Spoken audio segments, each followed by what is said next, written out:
Hi everybody. Just wanted to give you a heads up. There are some sound issues on this recording that I didn't discover until after the stream was over. I did find out what was causing the problem, but it's not something that I can fix retroactively.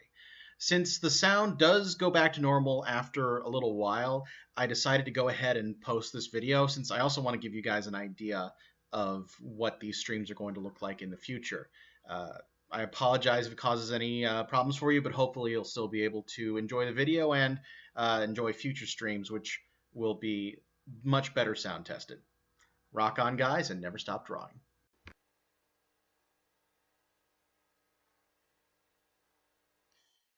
And we are live. Hi, everyone. This is Ben Wright Human, cartoonist extraordinaire, and welcome to the first of what I hope to be many art live streams where I work on one of my comics and talk to you guys a little bit about what the comic process is like. Right now, I'm working on CosPain strip. This one's going to be going up in a few weeks, and hopefully I can keep the conversation going. This is one of those things that is always dicey when you start doing something like this. It's hard to keep talking the entire time. Hopefully I'll be able to do that and keep you all entertained the entire time. So as you can see, I've got a rough penciled version of it up already. This is how I typically like to start. I have pages of 4 of these that I put together with the thumbnail pages. And this just helps me get a basic layout and get the joke down on the page. So from there, I'm going to be doing rough pencils. I like to do those digitally because it lets me move stuff around.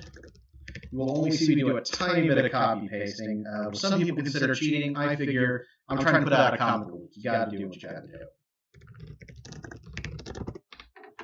All right. So the joke on this one is specifically about elevators cons. I'm not sure how many of you have ever been to the Gaylord National in National Harbor, Maryland, right outside of D.C., but it's where several major cons are held, including MagFest and CosPain.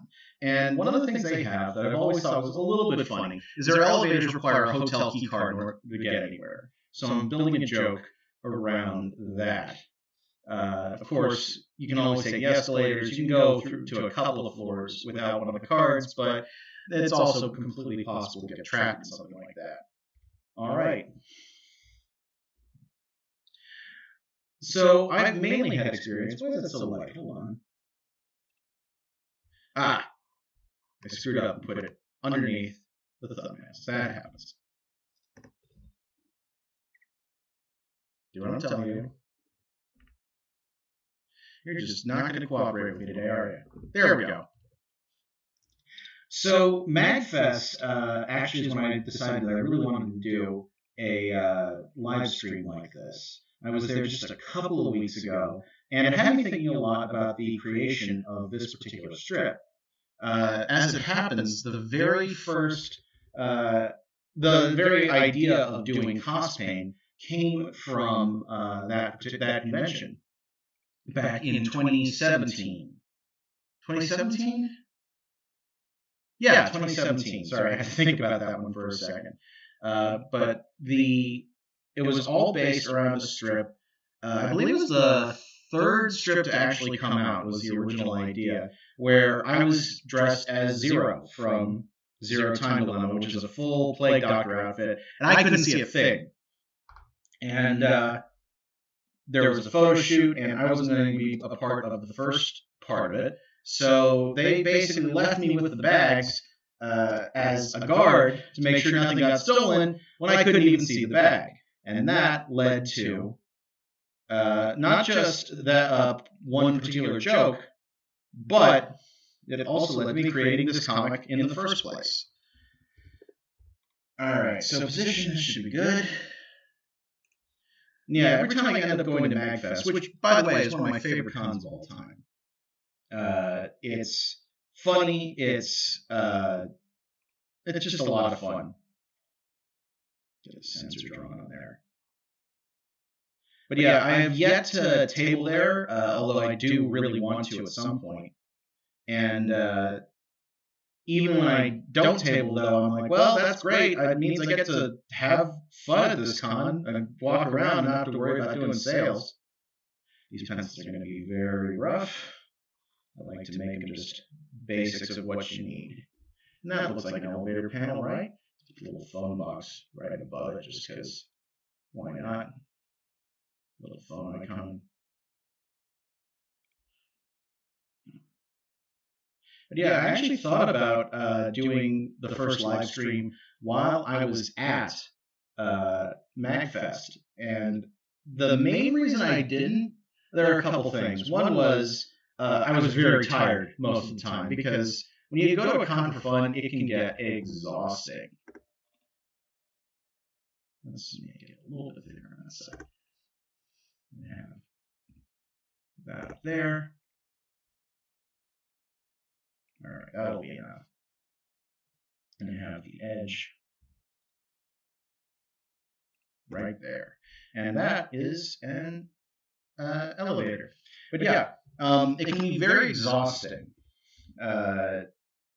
going to a convention for fun. You're going just every possible place, left, right, up, down. Oh, wrong color. But there we go. So I was pretty burned out. I also was having to travel back and forth because I wasn't staying near the convention center, which I'll get into in a minute. And let's see. Let's give that as a... You know what? Headphones. Make them headphones. Oh, I know who I'm basing this costume on. But the other problem was I didn't trust the internet at a hotel. And of course I wasn't going to do it at the convention center. Go sleeveless.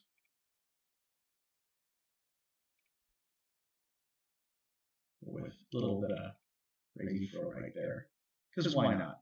Half the fun of this comic is just making up costumes. Like I'm never actually using real costumes. There's stuff based on actual characters, but I want to avoid any possible intellectual property issues. All right, there's the pencils from panel 1. This should be pretty easy. Let me save. But yeah, I had a bit of trouble with my hotel in the first place. So I got to MagFest. And MagFest is a very complicated system for its room lottery. And unlike a lot of places, there's just so many people that go to MagFest. I believe their last count was something like 15,000. Like, don't quote me on that. I don't have the numbers in front of me. But they have a system to help deal with having that many people, where they basically you have to log into their hotel system, and it randomly will give you a number and put you in the queue as long as you're logged in at a specific time. And if you are in that queue, you're able to, you have a chance to get a room. And it's a bunch of hotels in the area that all kind of enter in to the system. And if you get a lousy number, you're not going to get close. Like, the good rooms are gone within about 15 minutes. It's a really frustrating system. I honestly don't know what they could do that would be any better, because it's just a huge con. They just have too many people to do anything else. Like, a lot of people get mad at them for this system, but I don't blame them.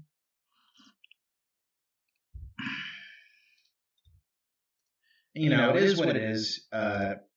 It lets you do what you got to do.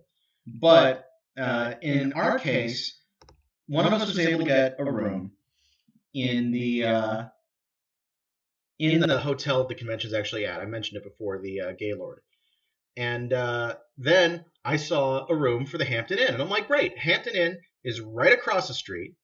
It's absolutely no problem to have to be in there. So I get the room with the lottery. It's going to cost like $120 a night or something like that. I'm going to do these very quick because I'll do them real in the inks. All right, that needs to be 8 up. Okay. And have the door go right about there. And that's panel 2. But it is Sorry, just needed to check something. So we get to the hotel. It's under my name, so I'm the one who has to check in. So everyone gets there a few minutes before me. I have a bunch of cosplay friends that are staying in the room with me, and they are waiting for me to arrive so that they can check in, and they have this huge dolly of luggage that with all their cosplay stuff, just ready to roll it into a room. And I go up to the front desk and I talk to them, and it turns out somehow I booked at the wrong Hampton Inn. I booked at one in Alexandria, which admittedly pretty close to this area, but it's across a bridge, so it's a good 15-minute drive. And this is a problem because it's the middle of winter, and cosplayers need to be able to get back and forth. And I wasn't cosplaying much at this. I did one small costume, so it wasn't a big deal for me. But a lot of my friends had to, they could not be in a room that far away. So I ended up solo in that room. And, that's just kind of how it had to be. But it was a very stressful situation when it happened because I had screwed up. And no one likes to be the guy who screws up. Keeping it very simple and do that. But yeah, so I was already stressed out and in a different hotel than I thought I was going to be in. And, I dealt with it how I had to deal with it. But it was kind of funny because the next day I get to the convention and I got there fairly early thinking, okay, I'll have to make the best of this. I'll wander the con for a bit because my friends aren't going to be doing anything for a couple hours. And I find out that, as it turns out, the convention didn't really start for a few hours when I got there. So I was there, and there was basically nothing to do. My friends were all had hotel keys, so they were able to get up to the room, and I kind of couldn't. And I was trying to figure out what to do, and I basically said, I'm going to have fun at this con if it kills me. And went out there and just had an absolute blast. So if you are a tabler and you go to a lot of cons for work, make sure you're also going to them for fun. It's really easy when you're doing it as a job to forget how much fun these things are supposed to be.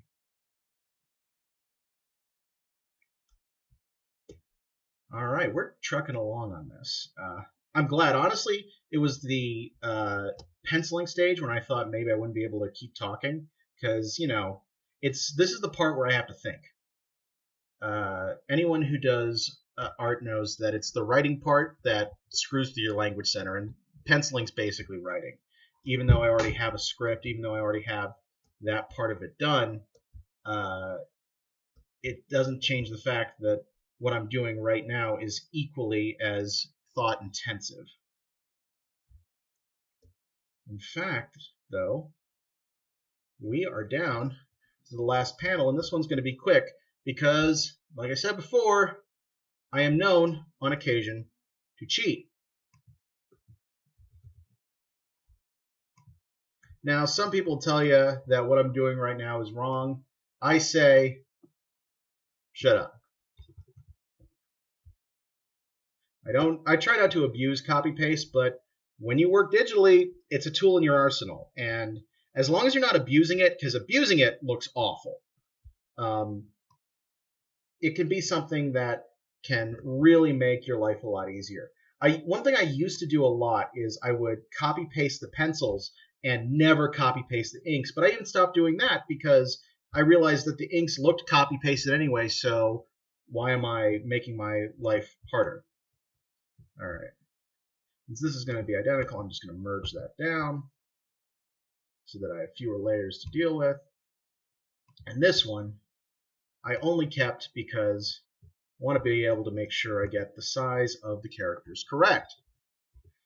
So yeah, MagFest is one of the few cons that I really do for fun as much as anything else. Which isn't to say that MagFest should not give me a table. because I would very much like to have one. This head feels too big.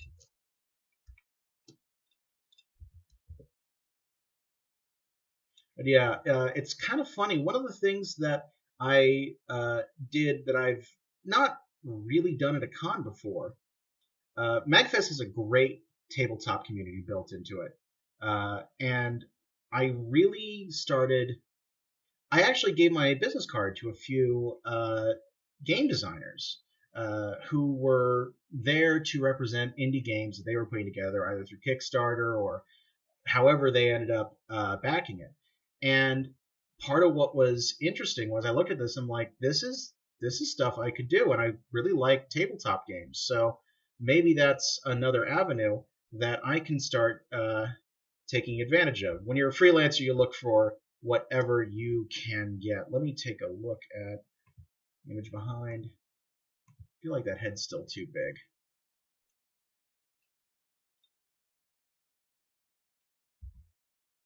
But let's take a look. Yep. You did not do what I told you to do.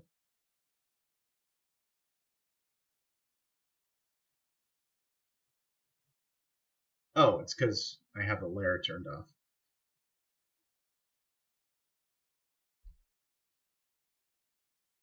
Yep, that head's too big. One of the things that is very nice about working digitally is how easy it is to erase and to correct. One of the things I've also found is that when you're doing your penciling digitally, it really can be good because the final product, if you're doing certain things that might be obvious, like resizing something or stretching it, it's not as obvious if you do it in the penciling stages as in later stages. All right, that head a little bit smaller. What do we think? Yeah, a little bit smaller. I feel like Bob Ross right now. He's making happy little cosplayers. Happy little cosplayers. And get that moved. Perfect. Now hide you again. Thank you for your help. I only barely need to see you.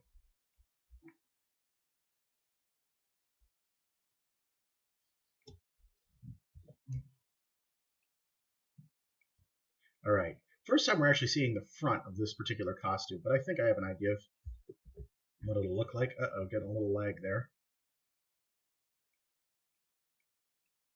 It's one of the things I was worried about with doing this. So sleeveless, but I made it frilly. Like, I have no idea what that's actually going to mean. I can hide this completely now, I think. Whoop! What happened? There we go.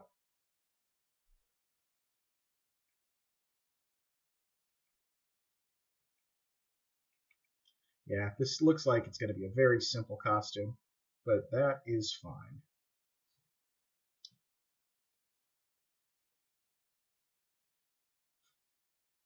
And with this, the pencils are almost done. Let's see how that looks. Run down a little bit more.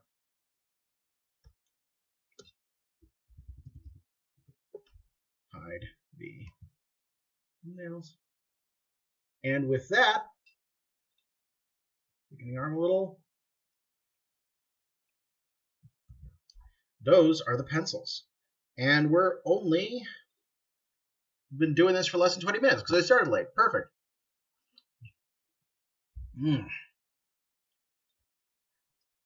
Delicious, delicious stuff. If you come across this and you're curious about how to support my work, I do have a link on the screen for my Patreon. You can also check out the webcomic I'm doing this for. It is CosPainComic.com, CosPain comic.com. In fact, here, I'll show it to you for a second. Bam, that's it, right there. It's beautiful. So yeah, I'd love it if you came and gave it a look. If you're not familiar with the comic, it's all about cosplay and conventions, and two things that are very dear to my heart. I started cosplaying back in 2008. First con was Otakon. in Baltimore, Maryland, is where it was back then. They've since moved it to D.C., and quite frankly, I really like the new location, although I miss the ice cold water guy. Uh, but it was really an eye opening experience. One of the things I always like to say about going to cons is it's a place where if you felt like you're not, if you felt weird in your life, which, I mean, honestly, who hasn't? But there are a lot of people who kind of have felt weird more so than others. It's a place where you can go where you feel normal. That's the simplest way that I like to describe conventions to people who are not really familiar with them. I'm going to round the chin a little bit more. And part of it's two reasons. One, because it's socially acceptable to be whoever you are, as long as you're respectful of others. And the other benefit is that no matter who you are, there is someone there weirder than you. You'll never feel more normal than going there and having a moment of, oh wow, take a look at that guy. He's having a better time than I am. Like, he is in his element, or she, or they, or anybody, because it's a very inclusive community. And I like to think that it's getting more so. There's been some controversy lately that has made it a little bit more difficult, but if I'm being honest, I have seen improvement. It's not perfect yet, but this fandom has gotten significantly better since I first started. And I hope to see it keep getting better. In part with that, I have a friend, a cosplayer who goes by Trixie, who does, she runs an organization called the Cosplayer Survivor Support Network, or CSSN. If you go to my website, you'll find a link for it. I believe the website for her organization is cosplayer-ssn.org. Trixie, I don't know if you're in the chat, but if I got that wrong, go ahead and post a link. But yeah, what it does is it provides support services for people who have dealt with harassment or abuse and are at cons. And it also tries to help conventions improve their harassment policies, which unfortunately in the con community is a pretty big problem. So I'd love it if you supported my work, but if you supported anyone, I'd strongly recommend you give a look at the CSSN, because they're doing good work for cons and really putting themselves out there.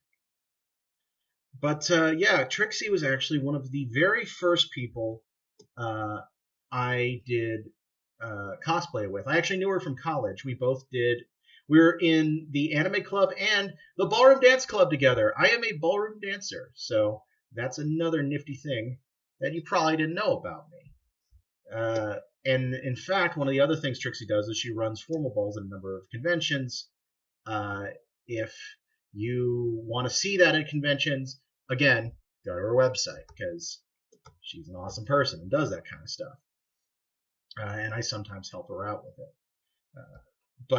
Yeah, she and I started cosplaying around the same time. I stopped for a while because I started doing this, and it takes up a lot of time being a cartoonist. But, it is what it is. I love doing it, and I wouldn't have it any other way. Time to get this background done.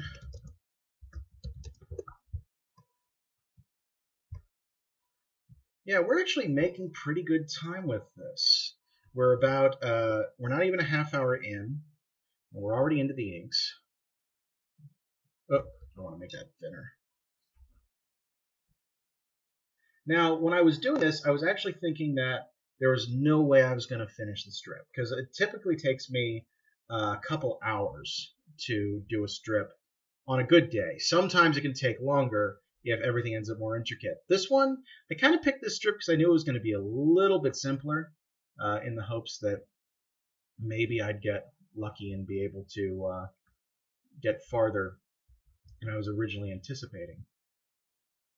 Let's get that over there, that over there, and it's good for that.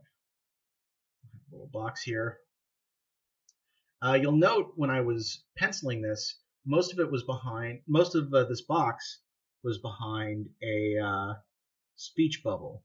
I do my speech bubbles towards the end, and they will cover up a lot of this, so I'm not too worried. How cheaty do I want to get with this? I'm not going to be that cheaty. I was thinking about doing something that would save a lot of headache, but honestly it wouldn't. It would be... It looks like it would, but it does not actually. Let's do... There's the sensor. This is the emergency release. 1 button. 2 button. 1, 2, 3, 4, 5. 1, 2, 3, 4, 5. 1, 2, 3. Nah. 2, 3, 4, 5. 1, 2, 3, 4, 5. Apparently this hotel has 20 floors. And a quick erase. And that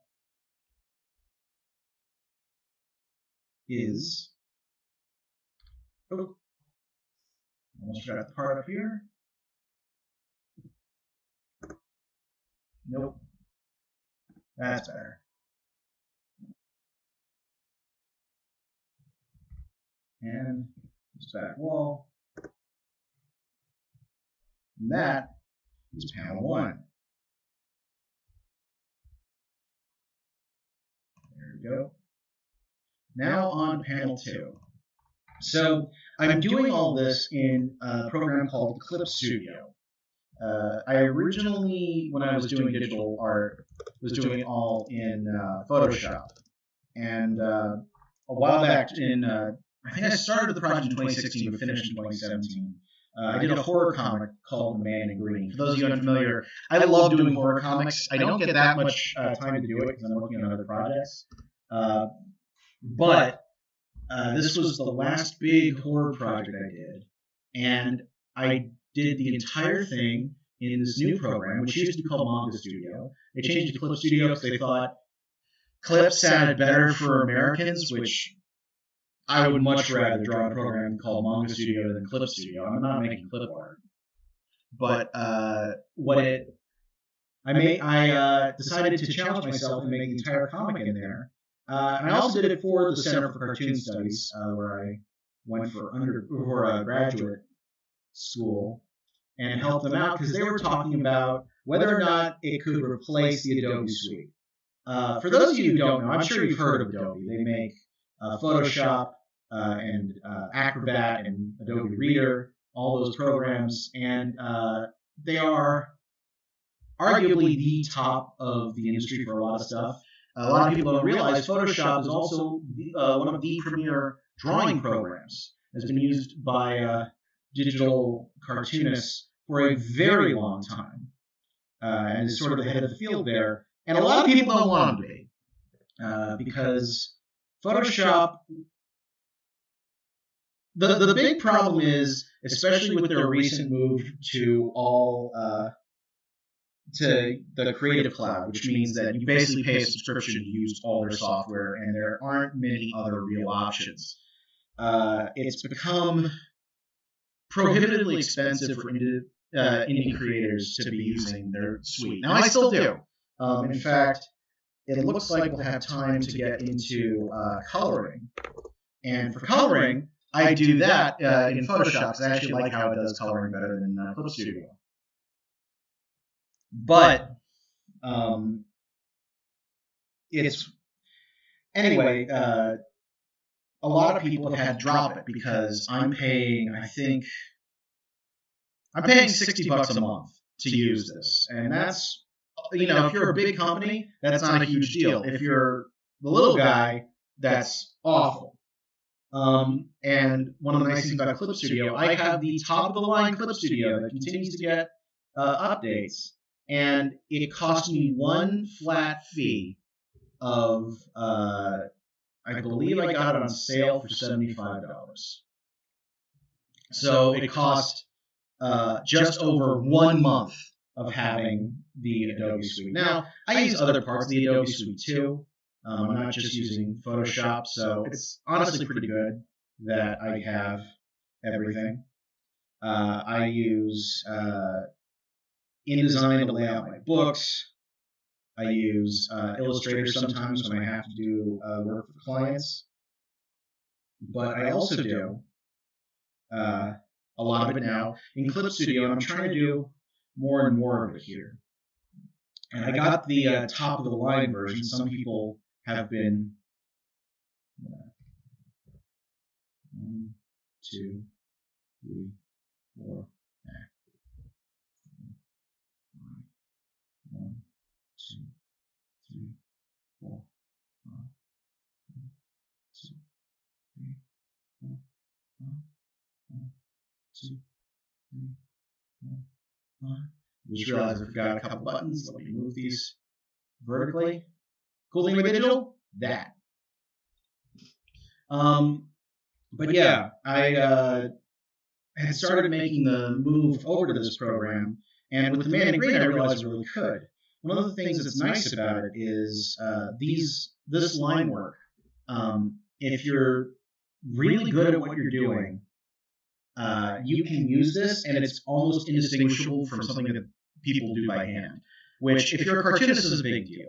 There are a lot of cartoonists who really hate the digital look, and this kind of bridges the gap. I tend to be more forgiving of it. Is there a little bit of... Yeah, glad I caught that. I tend to be more forgiving of the digital look. It's where I started. I actually started doing digital art before I did any kind of serious traditional art. And I ended up, when I went to grad school, I had to kind of relearn what a lot of my classmates had been doing for years. By the way, you know how you can tell when a cartoonist has said, screw it? Right here. 1 light, 2 light, and then a slinky. Whee! Okay. All right, we'll start with my boy right here.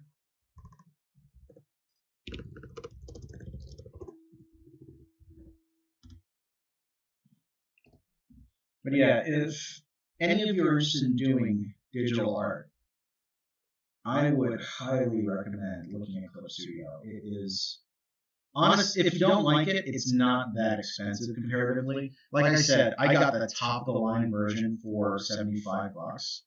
And you can get a much cheaper version if you wanted for like, I think you can get Pro. I have a level up from Pro, but I think you can get the Pro version for $25 when it's on sale. And that's nothing. Also, if you're a student, keep an eye out for discounts and that kind of stuff. For a long time, because I was at school, I was paying half price. I was paying student rate for working on the Adobe Suite. So that $60 I mentioned, I cut it down to, I think it actually was only $35, but that still is significantly better than what I would have been paying. So if you gotta have it, take advantage of stuff like that. And nag them for not having good, cheaper options. They technically have cheaper options, but it's not honestly worth it. They basically say you can pick any 2 programs and you can have those, and it's $20 a month. And it's like, but I use like 5 of your programs. Like, you got to do a little bit better than that. Tricep or deltoid, that muscle right here. Let's see. Yeah. One of the most dangerous things when you're a digital artist is the undo button. See, I'm doing it right now. You get into a cycle where you make a line and it's not quite what you wanted. So you hit undo, and then you make another one. And you keep doing this. And you do it for like 20 times in a row. It happens. It's annoying. It's part of the game. It's one of the things that had me hesitant with working digital again for a while after I stopped, because I realized how much faster you actually are when you don't have that luxury, when anything you put down you're kind of stuck with and have to live with. I've done 2 successful 24-hour comics and I did both of them traditionally. I watercolored one of them. It was still faster than if I tried to do it digitally. Digital might look better, and it has a lot of things that are very efficient about it that I like. But it honestly takes me longer to do stuff digitally than it does to do it traditionally. I keep hitting the wrong button. Where's my head today? That should be a good person. But yeah, it's one of those. All right, I can actually tell from here this is hard to get. I'm going to cheat a little bit more and use a box. Oh, that box is way too thick. Never mind. Drop you to 10.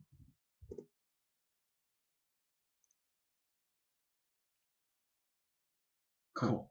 All right. Now I'll do the rest without that.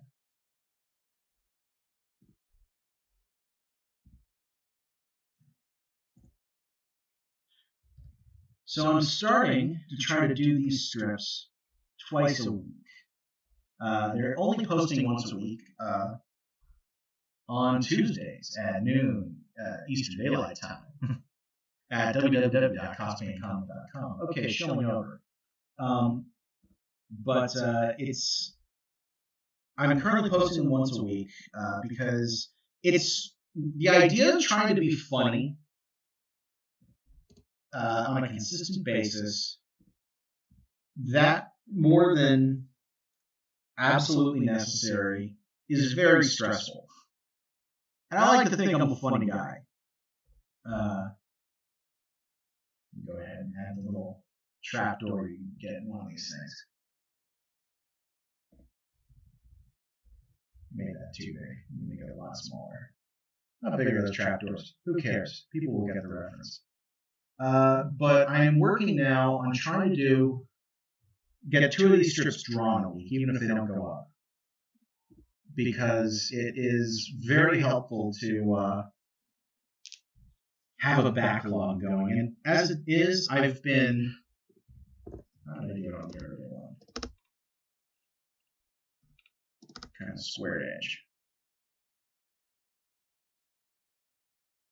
Been kind of flying by the seat of my pants and not having a backlog, just making sure I drew a strip before the end of the week and made sure it went up.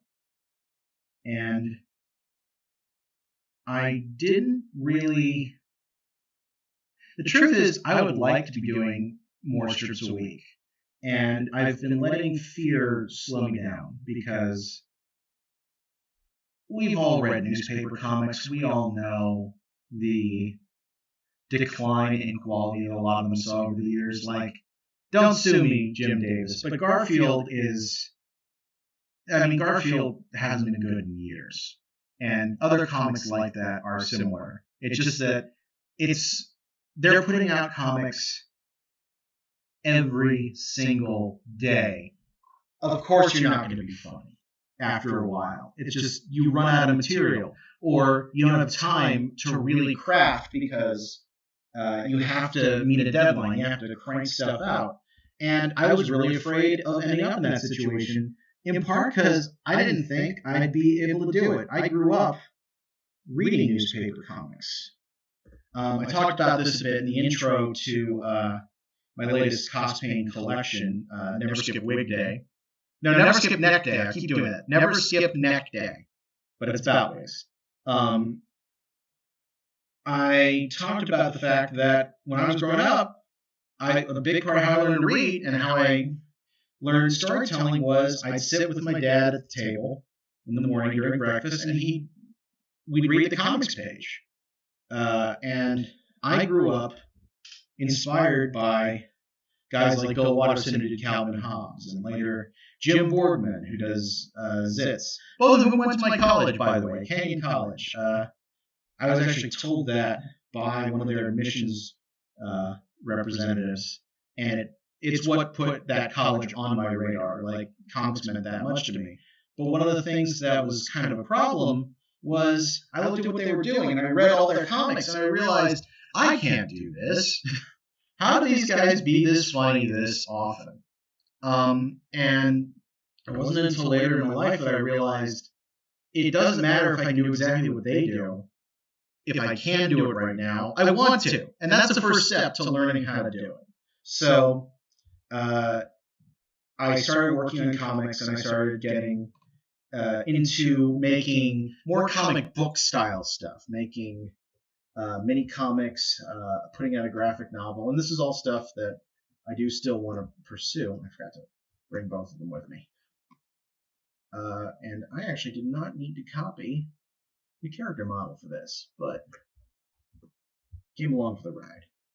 Let's select you and delete you. There we go. But as time went on, like, I came up with doing a strip. And I wasn't modeling it after the guys I just mentioned, really. Although I'd been thinking about them a lot with how they do stuff. I was thinking more along the lines of the Japanese 4-koma, which is their version of a comic strip. It's vertical, like the strip that I'm working on now. And it's one of those things that I find a lot of the strips that I've read in that format to be very funny. And when I was working on something based on cosplay conventions, I'm like, well, of course, I would do the weebiest thing I possibly could and make 4-koma.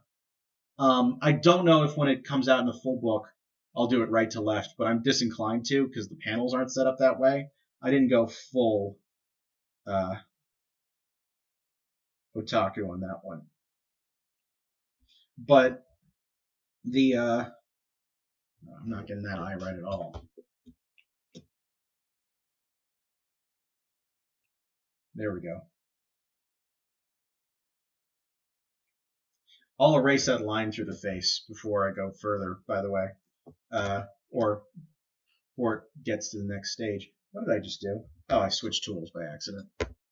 There we go. But yeah, it was a big step going forward and deciding I want to try to do comedy.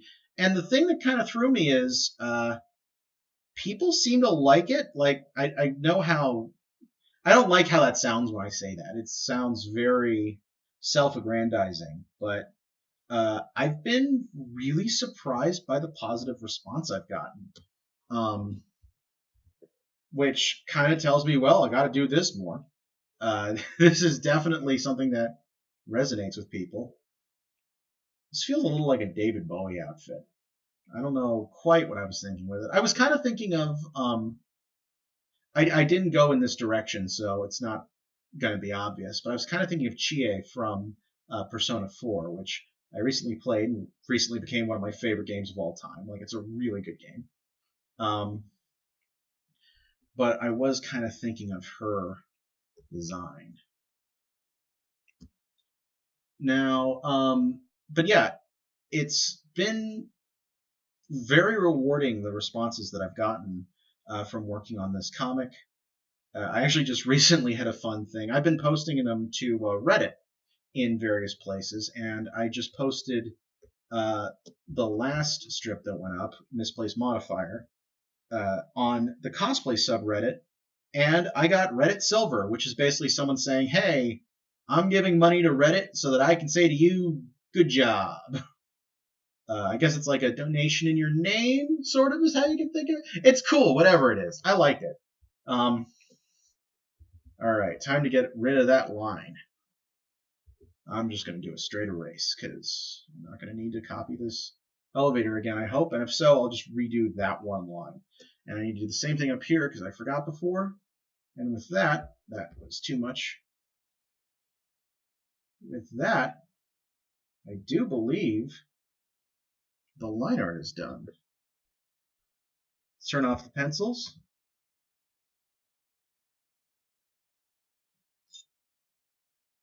I personally think that looks pretty good.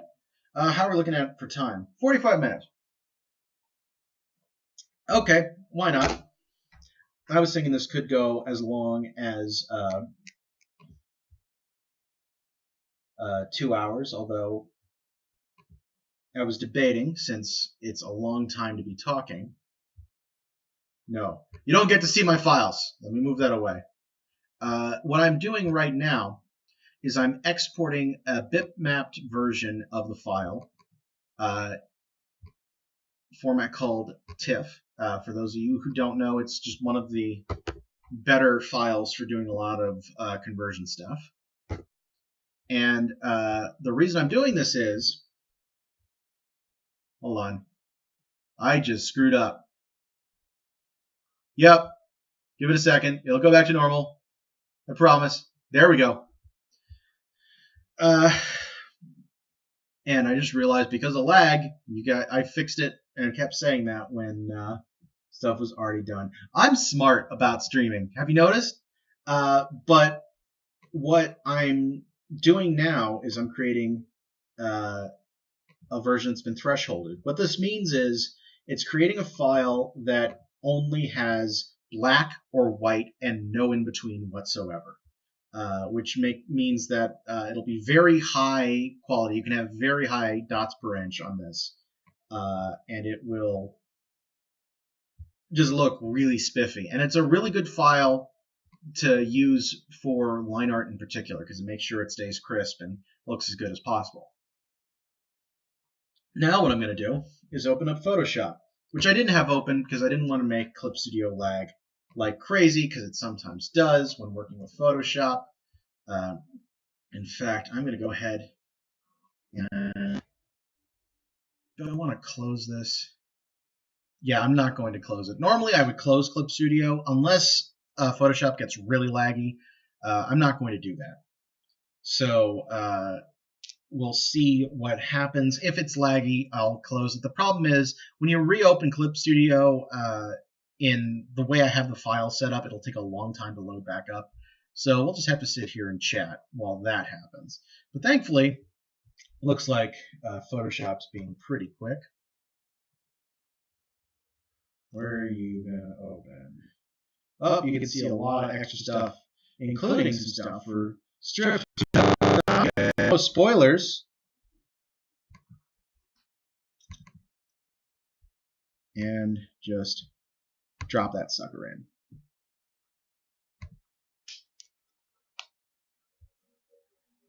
Why is crop on active?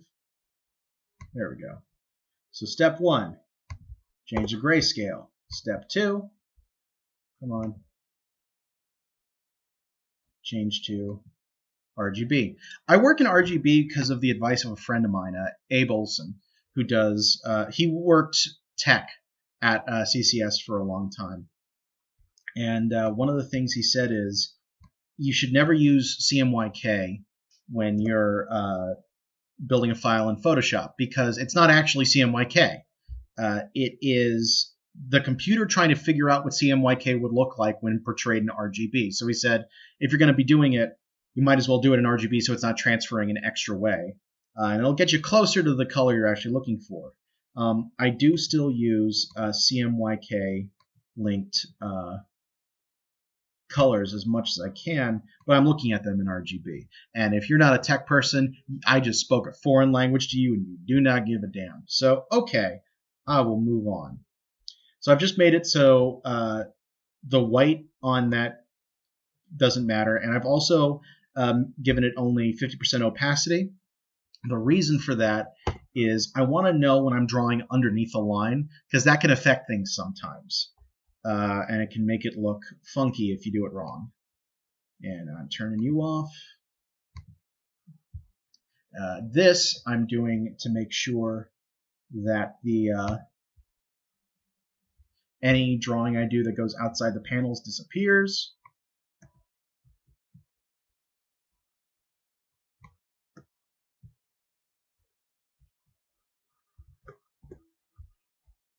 You are also locked.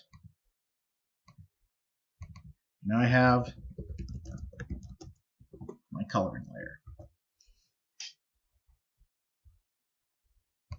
I have a bunch of different files that go with each of these, just so I have different types of things I can work with, so I know what different stages are. So here are where I save the files I do color work on. Alright, so let's see. There's only one character in this particular strip. So I need... One of the other tricks I do is rather than have a set palette, like over here, there's a bunch of different colors that I can pick from if I want to, and I can set up my own custom palettes. What I find is honestly a bit easier is to find a strip that has the characters I'm looking for and just open that file, because and then I can just steal the colors from there. I'm going to go with, I believe it would be strip 78. Is that right? Let me double check something. One of the problems is I screwed up the numbering on a couple of these files, so I sometimes need to recheck information. 78, 78, 78, 78.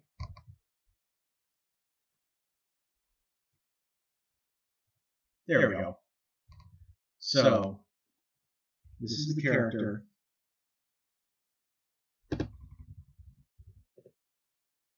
Switch this to pencil.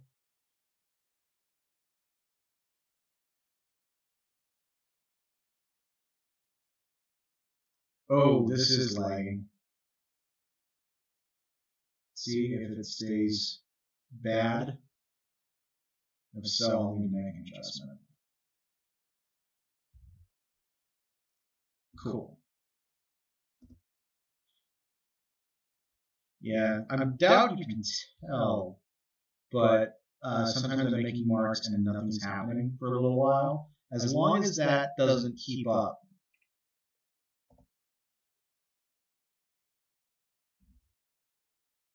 or get too bad.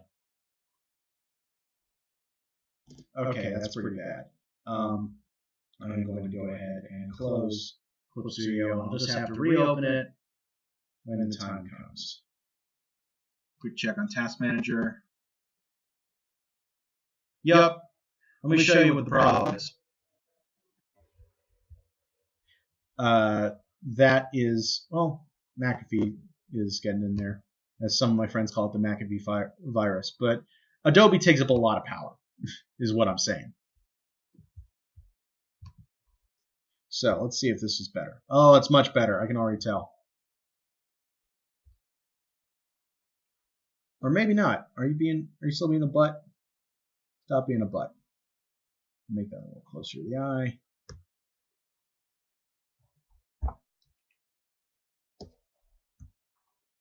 Thank you. Yeah, I think it's just going to lag no matter what I do. But probably still worth it to close the program, because it would just have been even worse. And thankfully, I think this will be a pretty quick strip to color. Since really the only thing I need to color in here is the character, the way I do backgrounds is very simplified, so that's not going to be a big issue.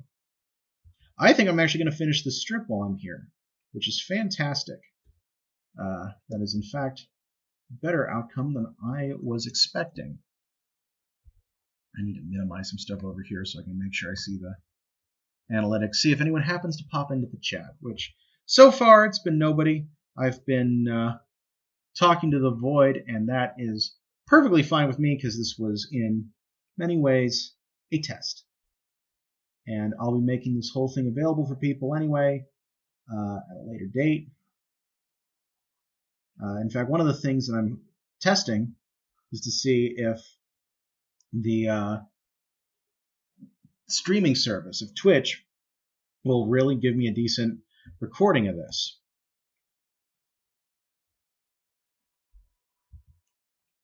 Ooh, nope. So one of the things I do that some people find unusual is I very often don't close lines when I'm doing line work. What I mean is, you see me filling in all of these little gaps, like right there's a gap I missed. You see me filling in a little gap with color not actually going to the line art layer, the black part I was working with before, and making the adjustment there. The reason for that is it feels a lot more organic to me when the colors are not completely bounded by the outline, because honestly, it comes from a revelation I had at one point that the whole concept of a line, borderline around an image, is a fabrication. And what I mean by that is, if you look at things in real life, you can perceive lines, you can perceive that type of shape, but it doesn't actually exist. It's how our brain processes a border. And for a cartoonist, it's kind of an interesting thing to realize, because I think the eyes are basically the same as the skin tone, but it's close enough. I like to check just in case. But it's an interesting thing for a cartoonist to realize, because everything we do is based around lines. It's based around creating a false impression of something that is... We're creating a two-dimensional representation of a 3D object. And one of the steps of that we forget is that even making a line is, in its own way, false. Now, I'm going to stop picking from the other color thing, because everything else is going to be kind of crazy colors. So let's see. I'm going to go with that. Make the wig dirty blonde.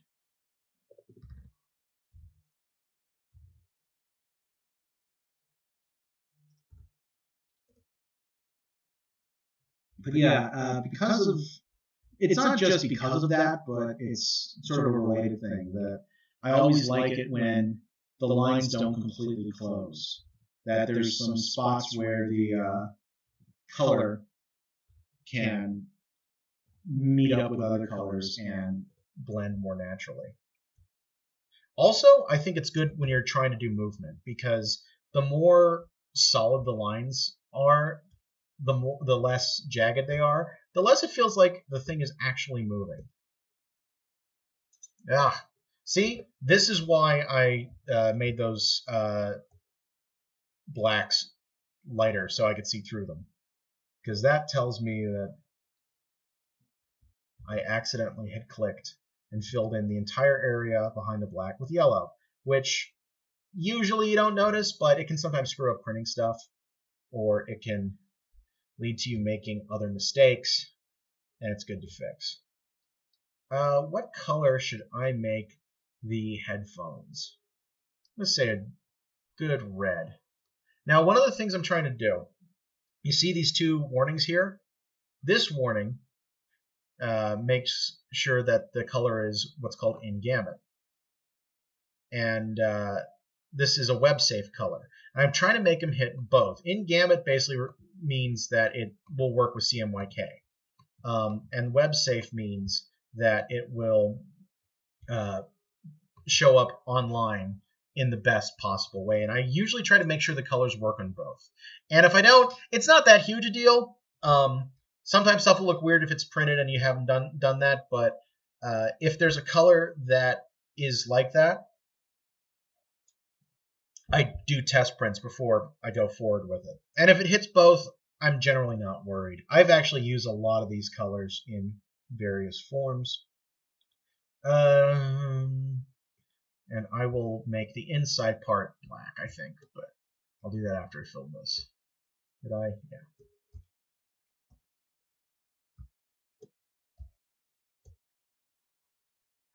And I'll just use eyebrow color, which I know is safe. And I'll just fill this in with, there we go. Come on. Thank you.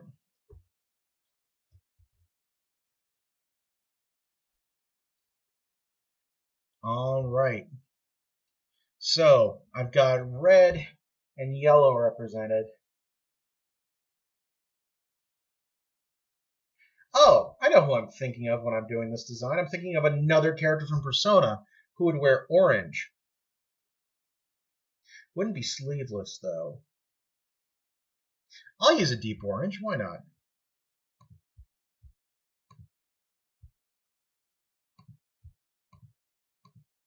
Yeah, it's getting away from orange. Let's try. That's brown.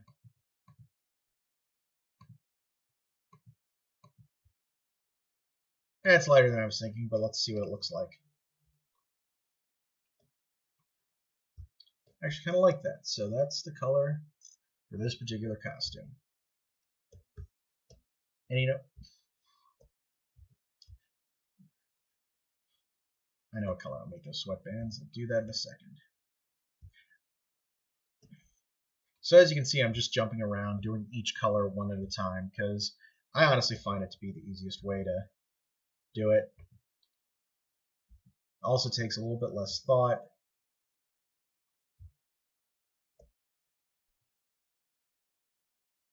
Actually, I've changed my mind. I don't like that for those two wristbands. Let's get a good light gray. That'll do. You'll also notice I'm doing very stark colors. I haven't gotten to shading yet. Shading is the next step after I've done a number of other little details. But the shading is the last thing I do. Oh! Did not mean to do that. Go back. Thank you. Yeah, I'm very glad I closed Clip Studio because it's already kind of laggy, but it's better than it was. So I actually think the next thing I'm going to do is the backsplash, because it's good to do that before you've done all the colors.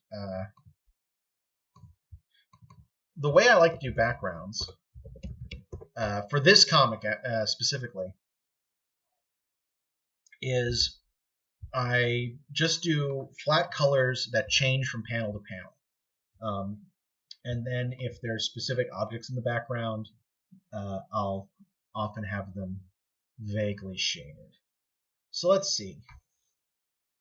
So also, this is how a lot of... I also try to think, when I'm trying to think of colors, I'm trying to think of what's going on in that one panel for the background. And right now he's confused, so I'm thinking maybe a lemon lime color a little bit. I try to go pretty light. You'll note I turned the opacity on the this section down to 50, and that's just so I need to turn those off. That's just so it's a little bit lighter than the color I end up with. So he's confused.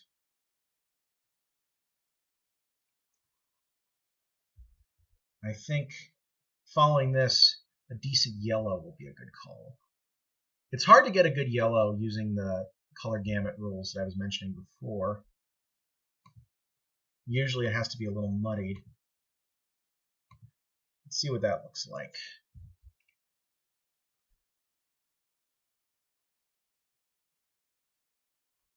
Yeah, I'm going to stick with that. Now I think a light kind of pinkish red, because the implication is kind of a dangerous setting. And then I'm going purple, because he's come up with a creative answer, even if it's not necessarily something that would work. Purples tend to work pretty well in this color system. I think that will look...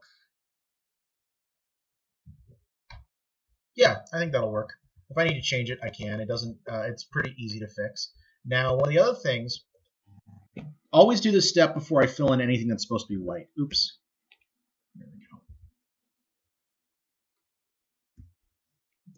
And part of the reason for that is it actually doesn't quite... Did it do it again? Yeah. It's starting to lag again. It's just being a butt. Fortunately, in this, the only stuff that needs to be white are the eyes, but sometimes they don't fill correctly when there's a transparent background. So, sort of one of the last steps I do. All right, I'm going to do another coloring layer to do backgrounds.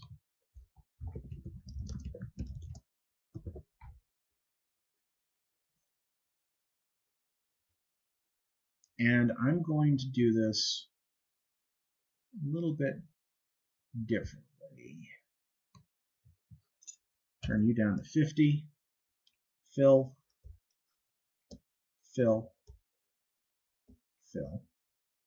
Uh-oh. You going crazy? No, you're not.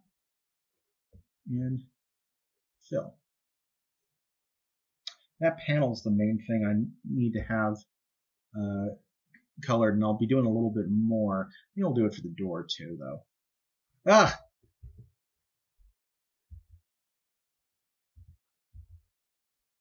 Try to find little spots. That was the problem. I did it again. So, there's one right there. That's why. And fill that.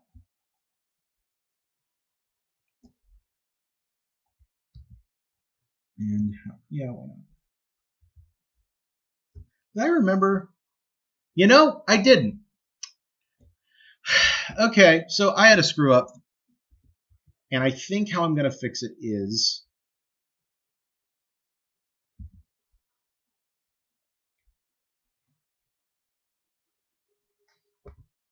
it's consistent in all but one panel. Don't let me forget, I need to delete that call box when I go back to the other program. You guys are going to have to remind me.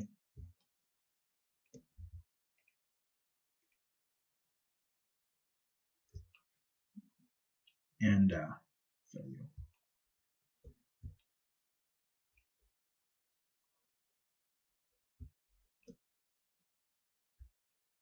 Got everything there, yeah, and that's there. And now use this to fill the buttons in so they're more distinct.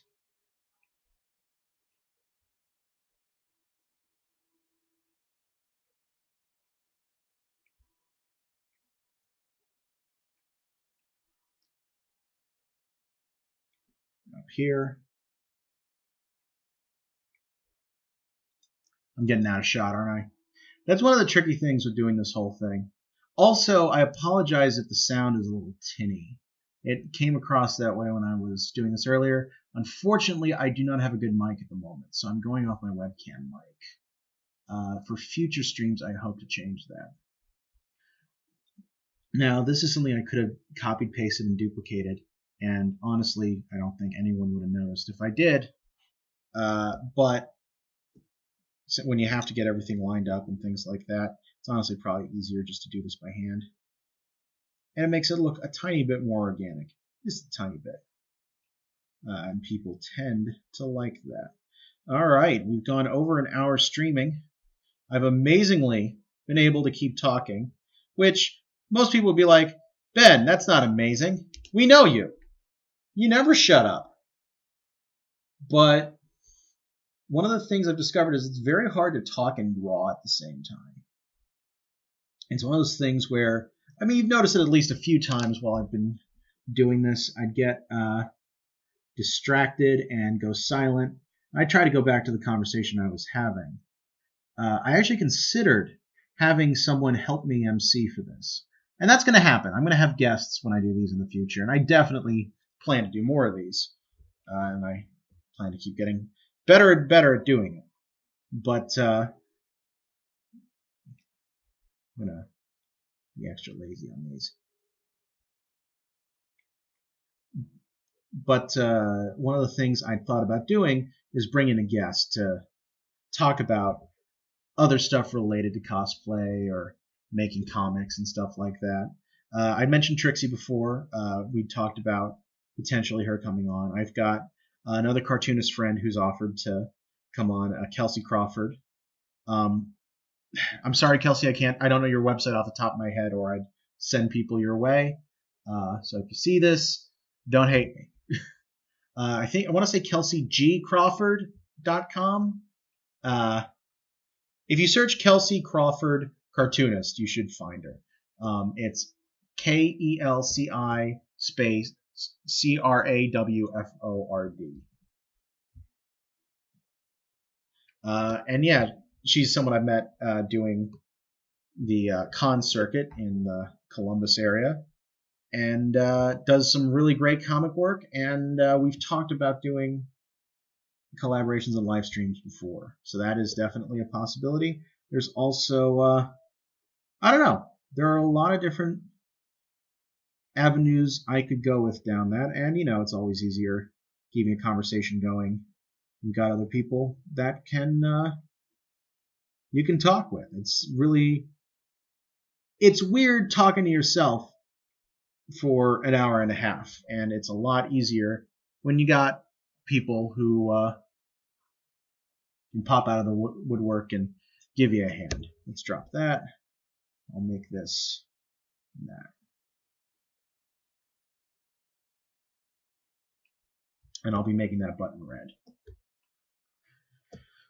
So I'm estimating that there is another, let's say, half hour at most.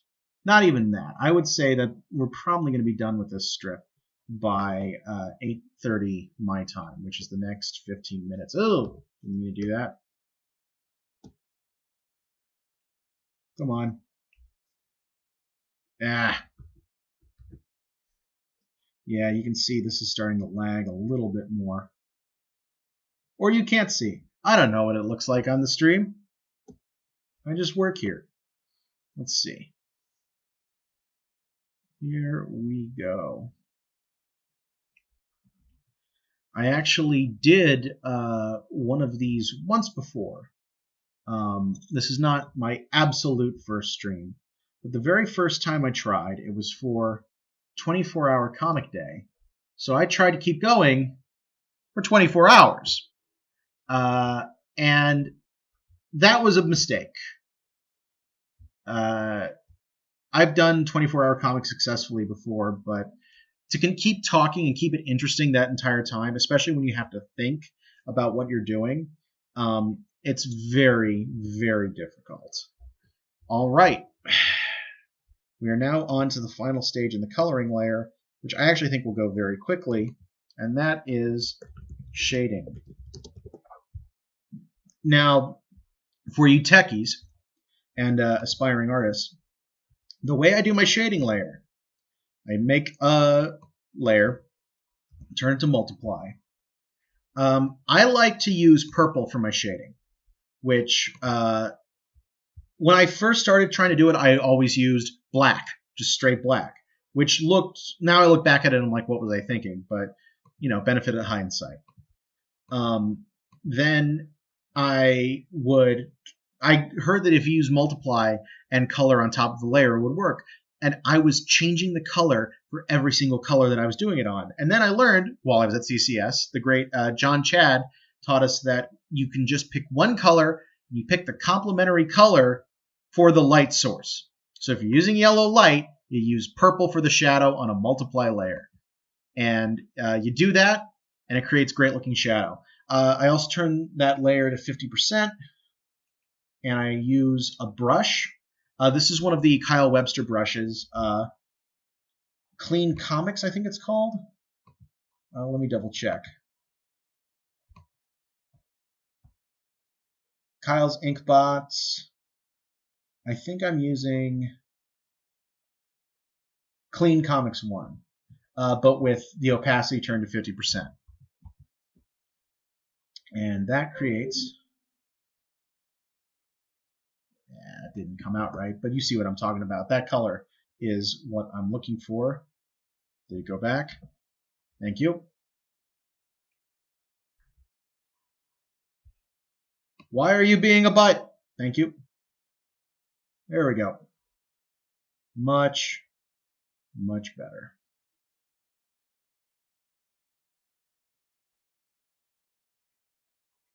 A little shade from the nose. A little shade from the hairline. The arm. Under the hand. The finger. A little bit on the wall from the finger. And I'm going to make this look a little more 3D. I don't like it under the chin. I'm going to erase a tiny bit.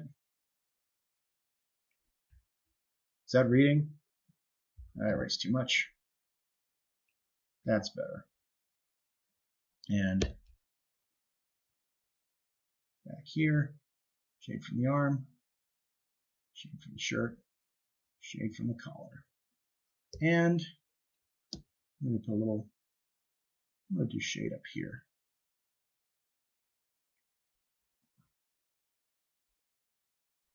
Right down there. And with that, what just happened? Okay. The lag gets really bad with this particular brush if you're doing too much stuff, like, for example, streaming. So it's getting a little finicky. Yep, too big. Shrink that brush. Still too big.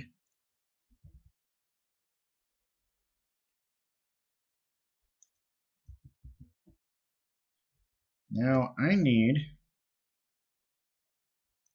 a much bigger brush because I'm going to have the face or the back of this character largely in shadow, this one shot.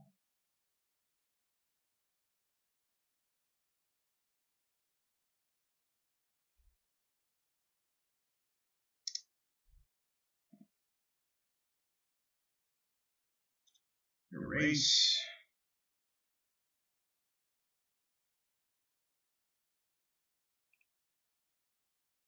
And I'm going to use a smudge tool because got a little bit of a mess right here. Now we'll blend it away. Make it much less obvious that there was anything wrong. Now a tiny bit you see will look more organic because it's actually going to do the same thing in a second. And do smudge tool.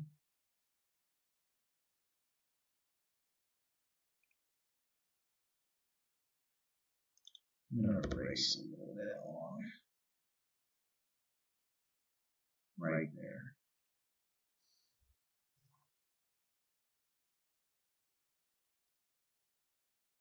That'll be good. And now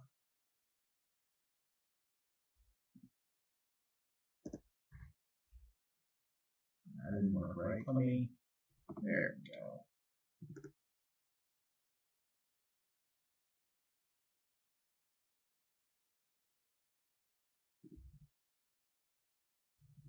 Gotta zoom in.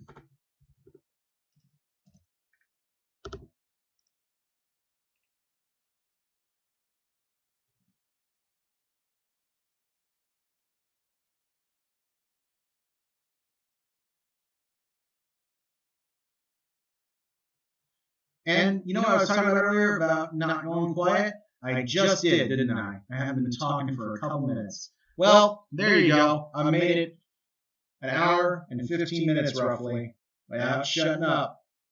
So that's not bad. But could have done better. And it's something I'll work on. Like I said, I'll probably have people helping me keep the conversation going in a future one. There we go. That looks good. And now we are on to the last panel. Yay. Really much fanfare and applause. Are you going to behave? Apparently not. Yep, there we go. I don't know if you guys are seeing it. When I'm commenting, I've already made a line, and I'm just waiting for it to actually show up on the screen, which is very annoying. That's what lag does for Photoshop. Thankfully, this is too thick. There we go. Erase that excess right there. All right. I'm almost. Oh, let's erase.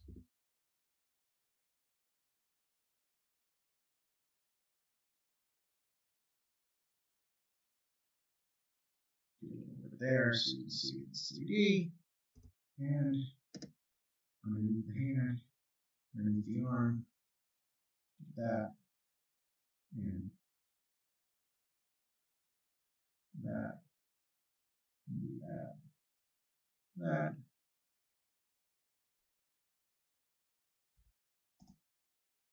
And how's that look?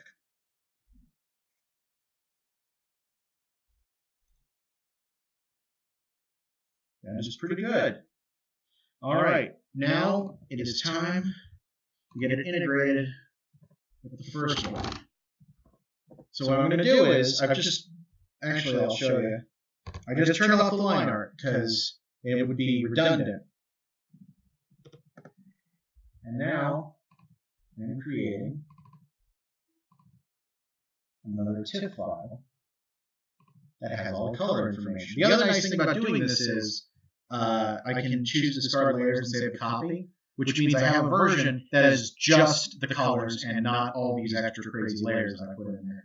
And I will tell it to close. Once that is done, be good. I did not draw this, by the way. I'd love to take credit for this background, but Luke Howard did. Here's one microphone. Yes, and when he gave me a batch of files, I happened to get one of this one with it, so I made it my background, and it's been my background since 2015. Maybe I should change that. All right, you know how I mentioned that it'll take a while to open? You're about to see what I'm talking about. So I use Clip Studio EX, which has some special story elements to it. You can put together it basically. If you're putting together a book, you can have a bunch of pages. You can reorganize it. You can figure out what you're doing, and that's what I used to make CosPain. And by that I mean each of the strips I've set up as a page that's a very unusual shape. And then whenever I need to create a new comic, I have a blank version of that, and I just create a new one. I just duplicate it, and it becomes the new page. The problem is that means whenever I want to open up the file, I have to do this, which will preload every single strip I've done. And this is strip number 83, so it takes a while. Not too bad, though. As you can see, it's almost halfway done. But yeah, after this, all that is left that I'll show on this stream, because I'm not going to do the whole uploading it and stuff like that on the air. But all that's left really is text boxes and a signature. And once I've done that, we will be ready to go. I'm really happy about this, actually. I wasn't expecting a turnout for this. This was largely for me to test the tech and see if this is something I could pull off. But I've been able to keep it going. It's only been an hour and a half, and we're almost done with the strip, which is incredible. Like, I've had strips take 5 hours. And honestly, I'd say that the short strips still usually take 2. So I think doing this might have actually made me faster. So I'll have to keep that in mind. All right, 83. The one after it's 84. And I've already planned out which one that's going to be. I basically picked 2 and was debating on which one I should draw. And I decided to go with this one first. Like I said, though, this you're not actually going to see for a few weeks. So you guys are getting a sneak peek by me doing this, since I already have a bit of a backlog. Now let's see where color tips is where I'm going. Upload, and bam. Now before I do anything else, there's one alteration I need to make. I spotted this and realized I'd screwed up when I forgot to put this little box in every single one, so now it is dead. No more box. Now, the script is on the thumbnail, so you'll notice I put the color layer below the thumbnail. So I'm bringing that up, and what I'm going to do from here,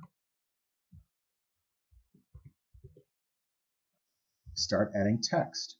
Now I've made a few little changes, so I need to make sure it's there. Yeah. So I really like how Clip Studio does text.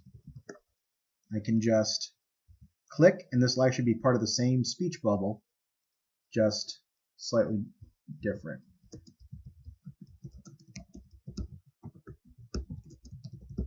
I should say that the text is grouped and will function as for a single speech bubble. You'll see what I'm talking about when I get to actually drawing the speech bubbles themselves.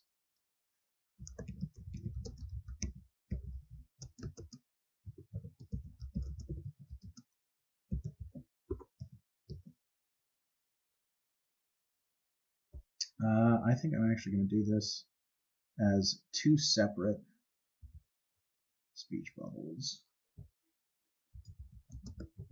Just here for the con. I don't have a room.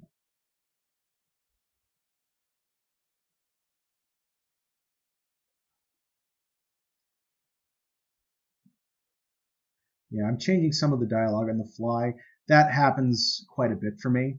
When you write a script, it's sometimes hard to tell to what degree it would work in real life. I'm actually going to make you. That's good.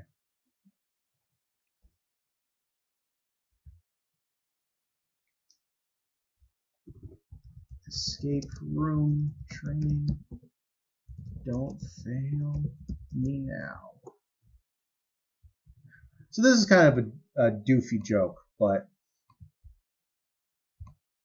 I like it. Now, I turn off the... there we go. Bring up the text box tool. Now I'm just doing thought bubbles.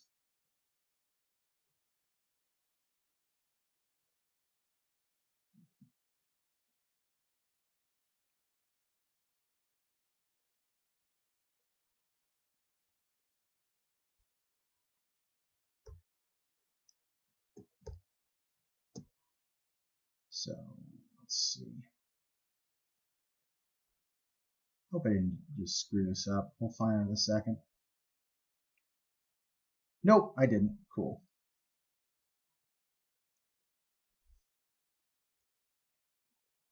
There we go. Now,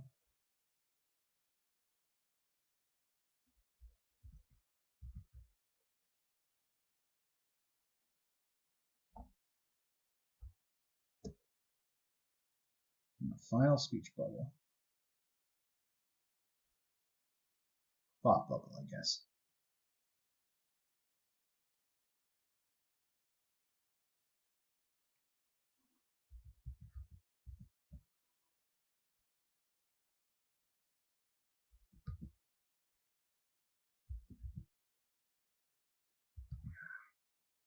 I'm in the undo cycle. There we go.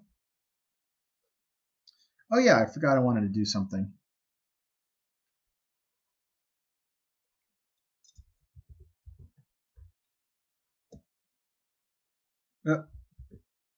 Wanted it to be white.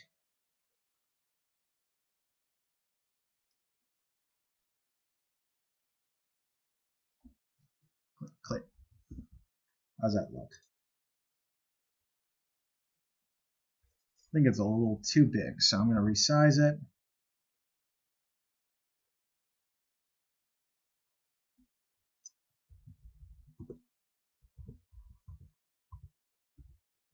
That'll be fine. All right, I want to check one thing. I'm going to... oh, that's pencils.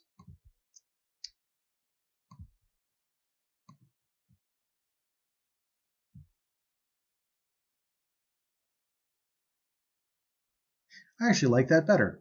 I am turning the opacity of the backgrounds in the final two panels at least down to 50.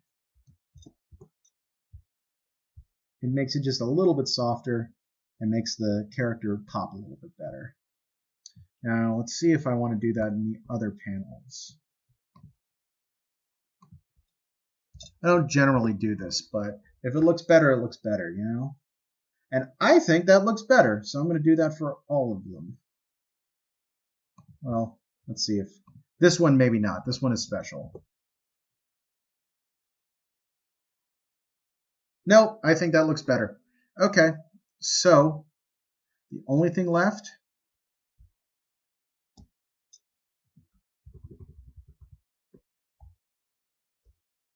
This is to sign my name.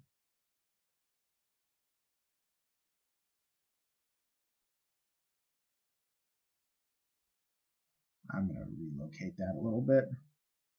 There we go. And there you have it. That is a CosPain strip from start to finish. And I'd really like to start doing these at least once a month. It was a lot of fun to do. Hopefully, I'll be able to bring in some guests and get word about the comic out in various different ways. And in the meantime, that is going to do it for tonight. I hope you guys have a great week. And I hope to see you again in the future. Rock on, guys, and never stop drawing.